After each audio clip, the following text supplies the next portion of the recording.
This is One on One.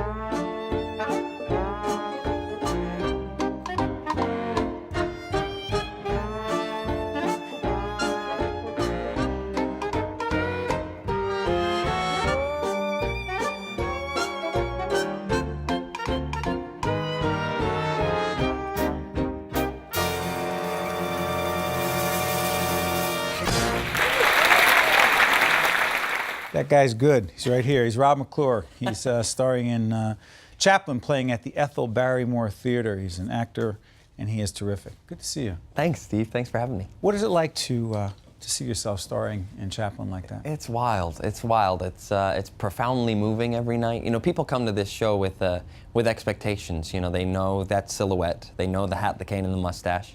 And fans or not, you owe it to that man and that legacy to get that right.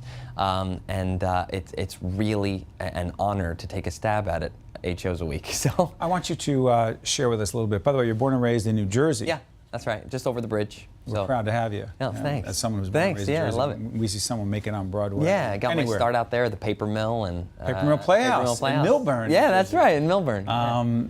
I can't even imagine what it's like to be performing, going from Millburn and northern New Jersey to Broadway. But I got to ask you, you were telling me before we got on the air the research you did to understand Chaplin. By the way, Chaplin boot camp. Yes. Because he's so physical. Yes. You had to learn to roller skate, play the violin, and do the last part. And tightrope walking. Get out of here. Yeah, it's what do you wild. mean? You didn't know how to tightrope walk? I didn't know how to do any of that stuff. And believe it or not, playing the violin is ultimately harder than even the tightrope. It's an instrument you can't hide behind. You're dealing with horsehair, you know, any little nerve they can hear. So, but it was you know, if you're playing one of the most famous funny mans of all time, that should be hard. So it is. We'll talk about hard. Chaplin grows up in a very poor section of London. South London, yeah. Right.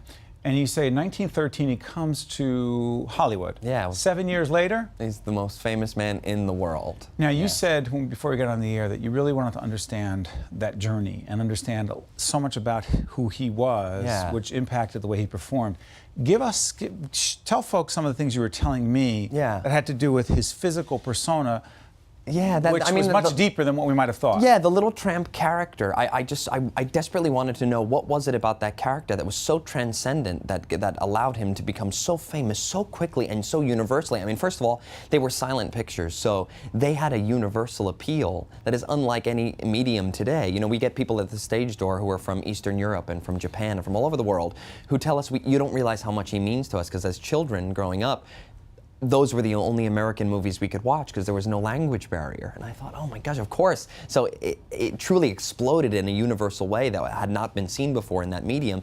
And what was it about that character that made people care so much? And I think it was what was underneath the comedy. So the big pants. Yeah, big pants, ill-fitting big clothes. shoes. Yeah, they didn't fit. Not only because it makes a funny silhouette, but because they're not his clothes. He's a homeless nobody living on the street. Pick those clothes out of trash cans. That's why they don't fit. A lot of what goes on underneath that character is from a very sweet, melancholy everyman trying to make it and be taken seriously. About the hat. Yeah, he used to tip his hat at people as they would walk past, you know, whether it be the front of the hat or the back of the hat. And we associate that with the comedy and the quirk of that character. But really, the more I watched, the more I realized he was desperately trying to be taken seriously by people. So if he could fool them into thinking he was a dignitary or a wealthy person or someone would take him seriously. And what's so heartbreaking is he was fooling no one but himself. So you would watch this sweet nobody of a man trying to put one over on people into taking him seriously. And I think that's what really drew people to him. Talk about drawing people to performers. People are drawn to you. Have not seen it, but everything I've heard, and Paul Levine is in my ear right now, is saying, ask Rob about his abandon when he is performing. And that's why I keep hearing that. You just go for it. What does that really mean? I think there's a sense of play that comes with theater and a sense of make-believe. I mean, really, what I think we're doing is playing make-believe in the same way we did when we were 4 or 5. You just get good enough at it that people want to pay to watch you do it. They start believing you are who you're pretending to be. And Are you?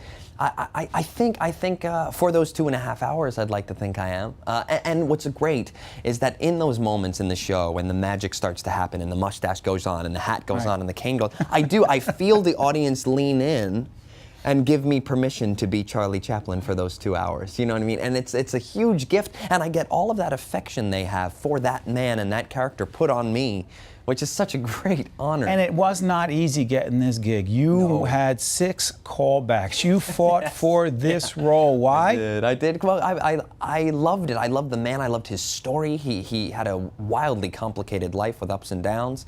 And yeah, the audition process was intense. I remember for the final callback, it was 5 o'clock on a Monday, and they said, tomorrow, Tuesday, at 10 a.m., come back and have 2 minutes of a 2-minute Chaplin-y thing ready.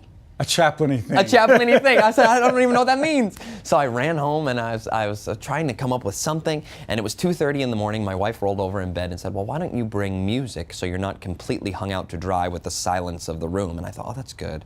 So I started looking through my phone, and in my classical music playlist, I had Flight of the Bumblebee, and I thought, I'm going to bring that and a fly swatter, and I'll fight an invisible fly and lose. That's it, and I fell asleep. And then the next morning I woke up, I got on the Amtrak train on my way to New York from Boston. I was doing a show in Boston, and I had my headphones and a fly swatter, and I'm sure everyone on the train thought I was out of my mind trying to come up with this bit. And the first time I did it on my feet was in the room for the team, and it went well, I guess, because you loved it. By the way, you can hear tell we're in Lincoln Center because you can hear the fire engine. Yeah, yeah. When you were doing it, yeah, and they had to make a decision, yeah. How nervous? Oh, I'm always very, very nervous. Always. And you know, auditioning doesn't get easier. You know, people talk about making it. You know, when I did Avenue Q, I did Avenue Q for 3 years. It was one of the greatest thrills. And they said, well, you made it. Well, whenever that job ends, you got to make it again. I love it. You know what I mean? You got to do it again.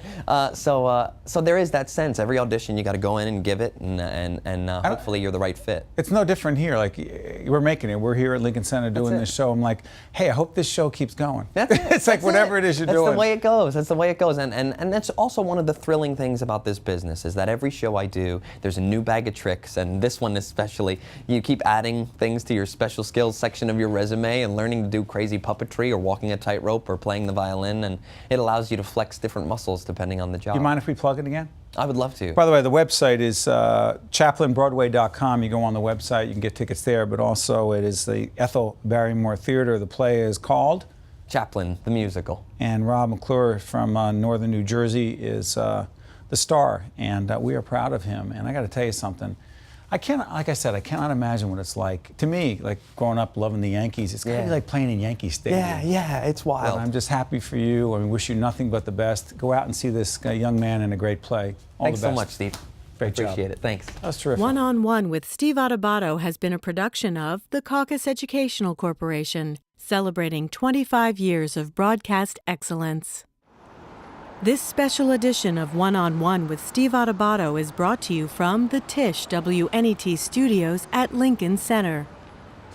Funding has been provided by Hackensack University Medical Center, Berkeley College, TD Bank, Qualcare Inc., a local managed care company covering 750,000 New Jersey residents, the law firm of Gibbons PC, and by Verizon Communications. Promotional support provided by the Star Ledger and NJ.com, Everything Jersey, and by the New Jersey Business and Industry Association and its monthly magazine, New Jersey Business. Transportation provided by Airbrook Limousine, serving the metropolitan New York, New Jersey area. One on One with Steve Adubato has been produced in partnership with St. Joseph's Healthcare System.